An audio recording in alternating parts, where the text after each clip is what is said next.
My name's Samantha Cole, 35, and I never thought my family would blindside me like this. Last year, my parents slapped a $20,000 bill into my hands for my sister's wedding reception dress, honeymoon, the works. I stared, thinking it was a bad joke. "You're kidding," I said, but their faces were stone-cold serious. "No way," I shot back, my voice sharp. They didn't budge, acting like I owed them my savings. I was stunned. How could they expect me to bankroll her big day? A few days later, I stopped by their house to drop off Christmas decorations and overheard Dad on the phone. "Don't worry," he said quietly, "she'll pay right after Christmas Eve dinner." My heart sank. They weren't just asking, they had a plan to pressure me at our family's holiday gathering, thinking I'd cave under the festive lights. In their eyes, I wasn't just their daughter, I was their ATM. Anger surged through me, but I kept quiet, my mind racing. They thought they had me cornered, but I was already plotting a move they'd never see coming. By Christmas Eve itself, I had a surprise ready that would flip their world upside down. What happened at that Christmas Eve dinner changed everything. You'll want to hear how this unfolded. Before you hear my story, tell me, what time is it right now where you're watching, and in which city? I want to see just how far my story travels. It started 2 months before Christmas. I'm 35, living in Springfield, Missouri, where I've carved out a solid life. I own a cozy apartment, drive a paid-off car, and have no debt weighing me down. My job as a marketing specialist keeps me busy, and I've always prided myself on standing on my own 2 feet. But my family, they see my stability as their personal piggy bank. One evening, my phone rang. It was my older sister Celeste, her voice dripping with expectation. "I need you to cover my wedding," she said. Like it was no big deal. $20,000 for the reception dress and honeymoon. You don't have a husband or kids. So what else are you spending it on? I froze, her words hitting like a slap. Did she really think my life was just a blank check for her dreams? Absolutely not, I said, my tone firm. That's not my responsibility. She scoffed, acting like I'd insulted her, and hung up. I sat there fuming, feeling like a tool they expected to use. A week later, I went to Mom and Dad's house to help set up for the holidays. As I carried a box of ornaments to the attic, I heard Celeste's voice on speakerphone in the living room. She was talking to Dad. "We'll get her to pay at Christmas dinner," he said, calm and certain. "She won't say no in front of everyone." My hands shook as I set the box down. They weren't just asking, they were plotting to corner me. I'd always helped out here and there, covering Mom's car repairs or Dad's medical bills. But this was different. This was a calculated move to guilt me into footing a bill I had no part in creating. I slipped out quietly, my mind racing. Celeste's entitled demand wasn't just a one-off, it was part of a pattern. Growing up, she'd always been the one who got her way: new clothes, extra allowance, while I worked summers to buy my own. Mom and Dad never seemed to notice, always quick to praise her, while I was just expected to keep up. Now they were teaming up to squeeze me for a wedding I didn't even want to attend. The more I thought about it, the angrier I got. I wasn't some ATM they could tap whenever they wanted. I'd worked too hard for my life to let them treat it like their backup plan. That night, I sat at my kitchen table, staring at my bank statements. Every dollar I'd saved was mine, earned through years of late nights and careful planning. Celeste had a job, some freelance gig that never seemed to pay enough, and a fiancé who made decent money. Why was her wedding my problem? The thought of her smug voice, assuming I'd cave, lit a fire in me. I wasn't going to let them walk all over me. I started thinking about how to protect my money, my peace, and my future. They thought they could pressure me at Christmas, but I was done playing their game. I needed a plan, not just to say no, but to make it clear I was done being their fallback. By mid-December, I was ready to change the game. I'd spent too long letting my family treat me like their personal bank, and their plan to corner me at Christmas dinner was the last straw. I wasn't going to fund Celeste's wedding, and I was done letting them pull my strings. It was time to take back control. First, I tackled the financial ties. Years ago, I'd opened a joint bank account with Celeste to help her through a rough patch, paying her rent, covering her car repairs when she couldn't. It was a mistake I'd regretted ever since. She'd never paid me back, always promising next month while spending on designer bags and dinners out. I called my bank and told them to close the account. "Are you sure?" the teller asked, her voice hesitant. "Absolutely," I replied, feeling a weight lift. I also stopped the automatic payments I'd been making for her phone bill. It felt like cutting a chain that had been dragging me down for years. My money was mine again, and I wasn't going to let her touch another cent. Next, I sat down to write the letter. I wanted it to be clear, direct, and impossible to misunderstand. I typed out every word with purpose. I wasn't paying for the wedding. Not the reception, not the dress, not the honeymoon. I explained how their demand was unfair, how I'd worked hard for my savings, and how I deserved to live my life without being their fallback plan. I printed it, folded it into an envelope, and tucked it into my purse. My plan was to deliver it at Mom and Dad's Christmas dinner on December 25th. They thought they'd pressure me in front of everyone, but I was going to turn their scheme upside down. As Christmas approached, I rehearsed what I'd say. I wasn't nervous, just determined. I'd spent years swallowing my frustration, nodding along to keep the peace. But peace at the cost of my dignity wasn't worth it. I pictured Celeste's smug smile, Dad's confident tone when he said I'd pay Mom's silent agreement. They expected me to cave under the holiday cheer, surrounded by family and the clink of wine glasses. I wasn't going to let that happen. I kept my plan secret, not even hinting to anyone. Every night I read over my letter, tweaking a word here or there, making sure it hit hard, but stayed calm. I wanted them to feel the weight of my decision without giving them room to twist my words. December 25th arrived crisp and cold. I drove to Mom and Dad's house, the envelope burning a hole in my purse. The dining room was packed with relatives, the table loaded with turkey, mashed potatoes, and cranberry sauce. Everyone was laughing, passing dishes, pretending we were one big, happy family. Celeste sat across from me, her engagement ring glinting under the lights, chatting about her wedding plans like they were already paid for. Dad carved the turkey, joking about the holidays. Mom fussed over the table settings, avoiding my eyes. I waited until dessert, when the conversation slowed and the room felt warm and quiet. I stood up, my heart steady. "I have something to say," I announced, pulling the envelope from my purse. I handed it to Celeste, who frowned, confused. "Read it," I said, my voice even. She tore it open, her eyes scanning the page. Her face went pale, then red. Dad leaned over, grabbing the letter. "What is this?" he demanded, his voice sharp. Mom's fork clattered onto her plate. I didn't flinch. "I'm not paying for the wedding," I said, looking straight at Celeste. "I'm done being your bank." The room went silent. Celeste's jaw dropped, her eyes narrowing. "You're so selfish?" She spat, her voice shaking.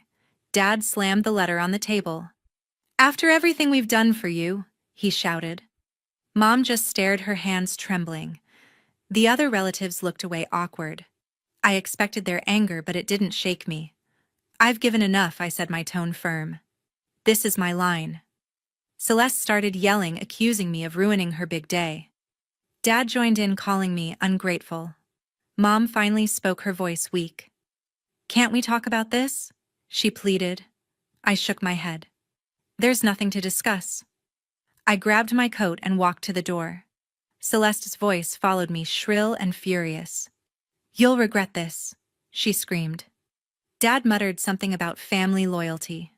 I didn't look back. The cold air hit my face as I stepped outside my car, waiting in the driveway. I'd said what I needed to say. The letter was my stand, my way of reclaiming my life.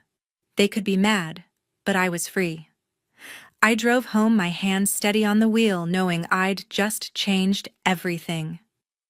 The day after Christmas, my phone was flooded with messages. I woke up to a barrage of notifications, each one a jab from my family. Celeste's texts came first, sharp and venomous. "You're so selfish," she wrote.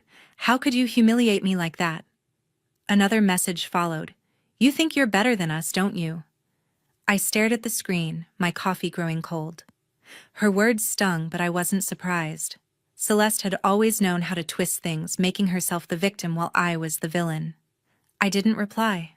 Responding would only fuel her fire, and I was done playing her games. By noon, things escalated. I opened Facebook and saw Celeste's public post pinned to the top of her profile. Some people care more about money than family, it read. My sister would rather let my wedding fall apart than help out. So much for family happiness. The post had dozens of likes and comments, mostly from her friends, piling on with, "That's awful, and what kind of sister does that?" My stomach twisted. She wasn't just venting, she was painting me as the monster who'd ruined her big day. I scrolled through the comments, each one a knife. People who barely knew me were calling me heartless, greedy, a disgrace. I wanted to scream to set the record straight, but I bit my tongue. Engaging would only make it worse. Then the local gossip started.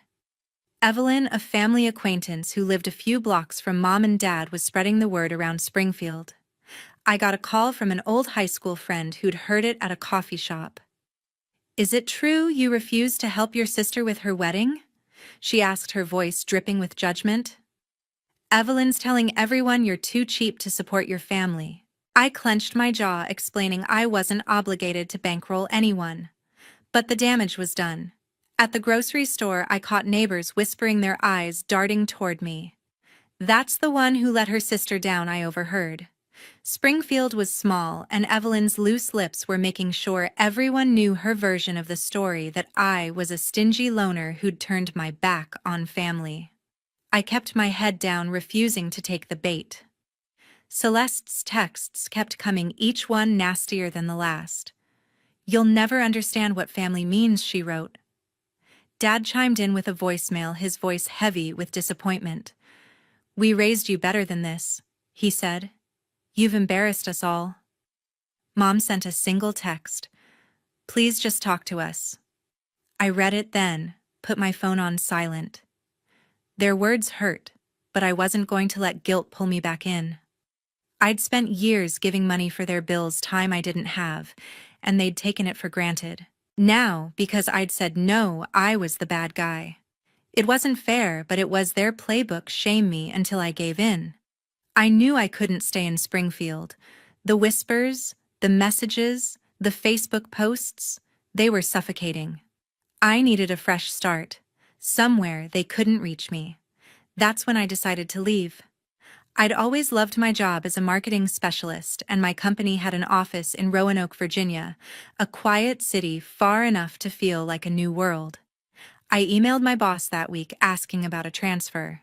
"I'm looking for a change," I wrote, keeping it vague. He replied quickly, saying there was an opening in Roanoke, and they'd be happy to have me. I felt a spark of hope, the first in weeks. Moving wasn't just about escaping, it was about building a life where I called the shots. I spent the next few days researching apartments in Roanoke, scrolling through listings for one-bedroom places with big windows and quiet streets. I didn't tell anyone in my family about my plans. Celeste was too busy playing the victim online, and Dad and Mom were still stewing over my letter. Evelyn's rumors kept spreading, but I tuned them out. I wasn't going to waste my energy fighting lies. My focus was on the future, packing up my life, tying up loose ends at work, and getting ready for a new chapter. Springfield had been my home, but it was starting to feel like a cage. I wasn't running away. I was choosing myself. By the end of the week, I'd set a date to meet with HR about the transfer. Roanoke was waiting, and I was ready to go. By February, I was packing for Roanoke. My company had greenlit my transfer, and I'd found a one-bedroom apartment online, a cozy place with a view of the Blue Ridge Mountains.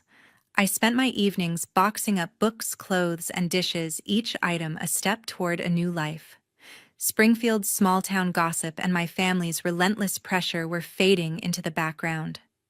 I felt lighter, like I was shedding a weight I'd carried for years. My boss called to confirm the details: same marketing role, new office, fresh start. I signed the lease electronically, wired the deposit, and started mapping out my move. Roanoke wasn't just a new city, It was my chance to rebuild without my family's shadow. I met Jacob, my best friend, for coffee before I left. We sat at a quiet diner away from Springfield's prying eyes. "You're doing the right thing," he said, stirring his coffee. "Your family's been using you for too long. Cut them off for good." His words hit home. Jacob had seen how Celeste drained me, how Mom and Dad always took her side. He'd been there when I'd vented about paying her bills only to watch her blow money on things she didn't need. "You deserve to live for yourself," he added. I nodded, grateful for his support. He wasn't just cheering me on, he was reminding me why I needed to let go. I promised to stay in touch, and we hugged before I headed back to pack. A few days later, I got a strange envelope in the mail. It was from Dad, but the handwriting looked like Celeste's. Inside was a document labeled Family Fund Agreement. My heart sank as I read it, a contract demanding I pay $25,000 a year into a so-called family fund supposedly for Mom and Dad's retirement. The signatures, Dad's and Celeste's, looked too perfect, almost forged. It claimed I'd agreed to this during a family meeting I'd never attended. I felt a chill. This wasn't just another demand. It was a calculated move to trap me. They'd gone from guilt-tripping me to outright deception. I called my bank to confirm no new accounts had been opened in my name. "All clear," the representative said, but I wasn't taking chances. I took the document to a lawyer the next day. She scanned it, her brow furrowing. "This isn't legally binding," she said. "It's sloppy, likely fabricated. You should protect yourself." She suggested a restraining order against Celeste given her pattern of harassment. I didn't hesitate. I filed the paperwork at the county courthouse, my hands steady as I signed. The order wouldn't stop Dad or Mom, but it would keep Celeste at a distance. No calls, no texts, no showing up at my door. The clerk said it'd take a few weeks to process, but just filing it gave me a sense of control. I wasn't just running. I was drawing a line they couldn't cross. The day before I left, I walked through my Springfield apartment one last time. The walls were bare, the furniture gone to storage or sold. I thought about the years I'd spent here trying to please a family that never valued me. Celeste's fake contract was the final proof they didn't see me as family, just a resource. Dad's signature on that paper hurt the most, a betrayal I hadn't expected. Mom hadn't signed it, but her silence through all this spoke volumes. I locked the door, dropped the keys with my landlord, and loaded my car. As I drove out of Springfield, the city's familiar streets blurred behind me. I landed in Roanoke on a chilly February morning. My new apartment smelled of fresh paint, and the view of the Blue Ridge Mountains felt like a promise of freedom. I spent my first week unpacking, arranging bookshelves, and settling into my marketing job at the company's new office. For the first time in years, I woke up without the weight of my family's expectations. I walked to a local cafe, ordered coffee, and sat by the window feeling like I could finally breathe. Roanoke was quiet, a stark contrast to Springfield's suffocating gossip. I was starting over, and it felt good, really good. That sense of peace didn't last. A week into my new life, my phone buzzed with a text from a blocked number. "You can't run from family," it read. "I'll make sure everyone knows who you really are." I knew it was Celeste. Even with a restraining order pending, she was still trying to get under my skin.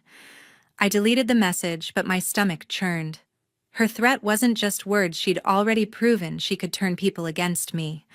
I blocked the number and tried to focus on work, but her words lingered, a dark cloud over my fresh start. 2 weeks later, trouble hit my new job. My manager called me into her office, her face serious. "We've heard some concerns," she said, folding her hands. "A rumor's going around that you misrepresented your qualifications." I stared, stunned. "That's not true," I said, my voice steady, despite the panic rising in my chest. She nodded, but asked me to clarify my background with HR. As I left her office, I felt the familiar sting of Celeste's handiwork. She wasn't just harassing me, she was trying to sabotage my career.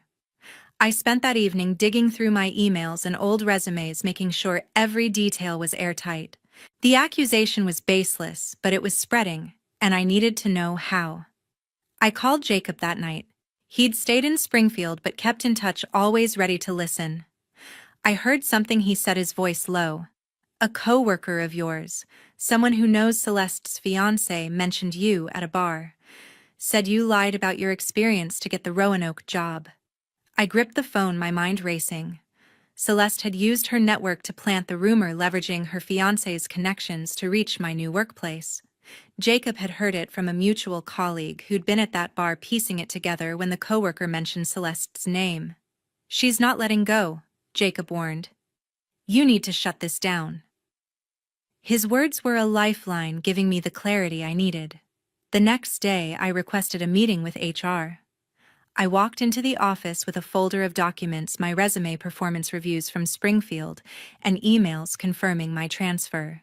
I've heard the rumors, I told the HR manager, keeping my tone calm. They're coming from my sister Celeste.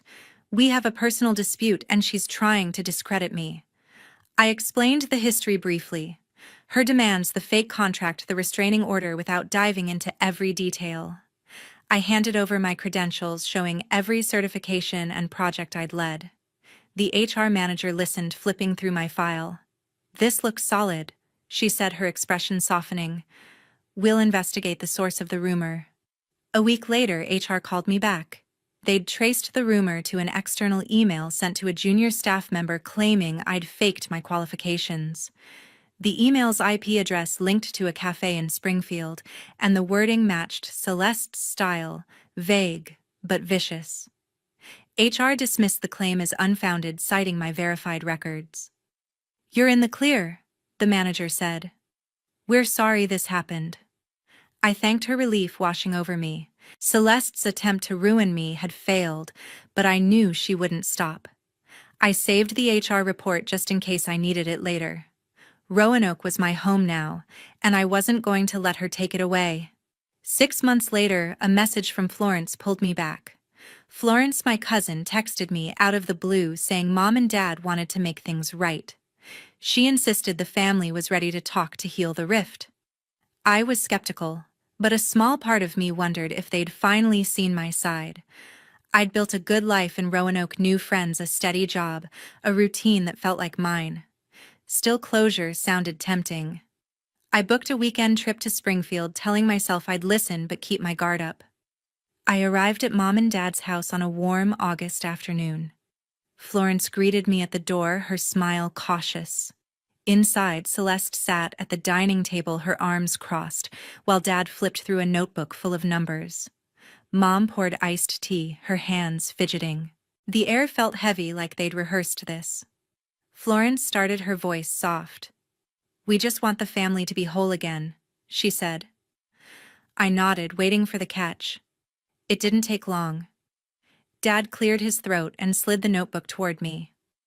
Your mom and I are getting older, he said. We need help with living expenses, groceries, utilities, maybe a new car?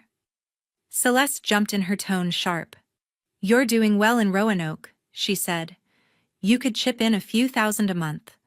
It's only fair. I stared at the notebook, a list of expenses neatly typed: rent, medical bills, even a line for miscellaneous. It wasn't a request. It was another demand dressed up as family duty.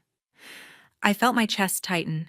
This wasn't reconciliation, it was a trap, just like before. They hadn't changed. They still saw me as their wallet, not their daughter or sister. I pushed the notebook back. No, I said, my voice steady. I'm not paying for your lives. Celeste's eyes narrowed. You owe us, she snapped. After all we've done, you can't just walk away. Dad's face reddened. This is about family responsibility, he said, his voice rising. Mom looked down, silent as always. Florence tried to mediate, saying, let's calm down, but I'd heard enough. I stood my chair, scraping the floor. I've given you years of my time and money, I said, looking at Celeste, then Dad. I'm done. This is the last time we're having this conversation. Celeste stood too, her voice venomous. "You'll regret turning your back on us," she said. Dad shook his head, muttering about ingratitude. Mom finally spoke, her voice trembling. "Can't you just help a little?" she asked. I looked at her, wishing she'd stood up for me just once. "I've helped enough," I replied. I walked to the door, my heart pounding but my resolve firm. Florence followed, apologizing, but I waved her off. "It's not your fault," I told her. I stepped outside, the summer heat wrapping around me, and didn't look back. I drove straight to a hotel, unwilling to stay in Springfield another night. My phone buzzed with texts from Celeste. More accusations, more guilt trips. I blocked her number for good. Dad sent a single message. "You're making a mistake." I deleted it. Mom didn't reach out, and that hurt more than I expected. I thought about the years I'd spent trying to please them, always hoping they'd see me as more than a resource. They never did. I checked out of the hotel the next morning and drove back to Roanoke, the miles between us growing with every turn of the wheel. Roanoke welcomed me back with its quiet streets and mountain views. I walked into my apartment, dropped my bag, and felt a weight lift. Springfield was my past, a chapter I'd finally closed. I wasn't running anymore. I was choosing my own path. My job was waiting. My friends were there, and my life was mine. I'd faced my family one last time and walked away whole. They could keep their demands and their drama. I was free, and I wasn't going back. A year after I left, I got an update from a mutual friend. Celeste had lost her job at the marketing firm where she'd worked for years. Apparently, her habit of spreading false rumors caught up with her. A colleague uncovered evidence that Celeste had fabricated stories about co-workers to climb the ranks, and the company fired her after an investigation. I wasn't surprised.